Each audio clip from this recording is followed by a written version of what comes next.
Hello guys, आज हम आपके लिए लेके आए हैं ड्रामा बख्तावर की मुकम्मल कहानी, जिसका मेन किरदार अदा कर रही हैं यमुना जैदी, जिनकी बहन का नाम उस ड्रामे में नसीमा है। और वो एक दूसरे से बहुत प्यार करती हैं और उनका बाप जुआरी है, जो जुआ हारने के बाद ज़बरदस्ती अपनी बेटी नसीमा की शादी एक जुआरी मुश्ताक से करवा देता है। इस बात पर उसकी माँ बहुत नाखुश होती है और वो उसके बाप की मिन्नतें करती है कि वो ऐसा ना करे, लेकिन वो बाज नहीं आता। इसी दौरान उसकी बहन यमुना जैदी, जिस ड्रामे में मेन किरदार अदा कर रही है, अपने बाप की मिन्नतें करती है, लेकिन वो कहता है इसकी जगह तुम आ जाओ, और वो उसकी भी नहीं मानता। बख्तावर की बहन नसीमा जब घर से जाने लगती है तो उसे नसीहत करके जाती है कि मैं इस आग की तरफ धकेली गई हूँ, लेकिन तुम अपने साथ ऐसा ना होने देना और अपनी माँ को लेकर यहाँ से कहीं दूर चले जाना।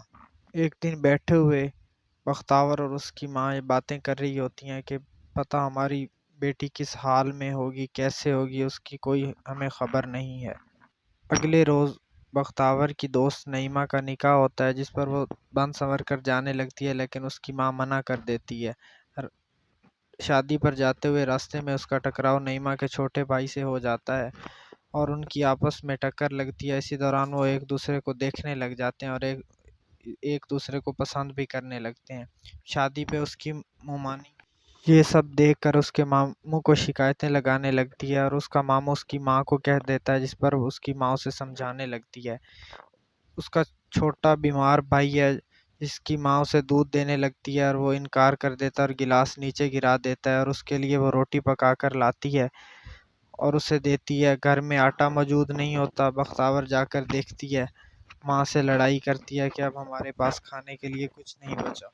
अगले ही दिन नईमा का भाई उसे बुलाता है और उसे सारी बात बताता है कि वो बख्तावर को पसंद करता है, लेकिन बख्तावर कहती है कि मैंने सिर्फ पढ़ना है, मेरे बड़े बड़े ख्वाब हैं।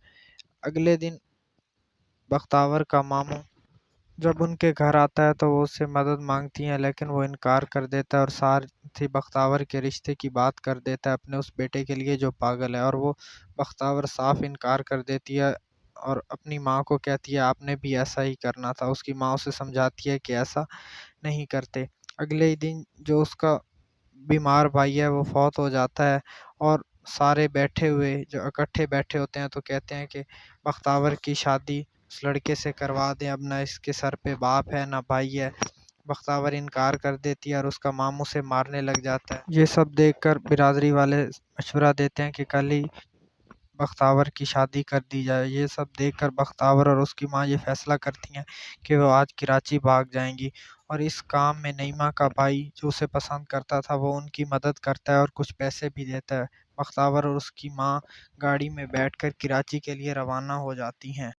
कराची जाते हुए रास्ते में उन्हें एक चोर मिलता है जो उनका पर्स लेकर भाग जाता है, जिसमें पैसे और सारा सामान होता है। वो बहादुर लड़की उसके पीछे जाती है और सब कुछ उससे छीन कर वापस आ जाती है, लेकिन वापसी पर उसकी माँ वहाँ मौजूद नहीं होती जहाँ वो छोड़ कर गई थी।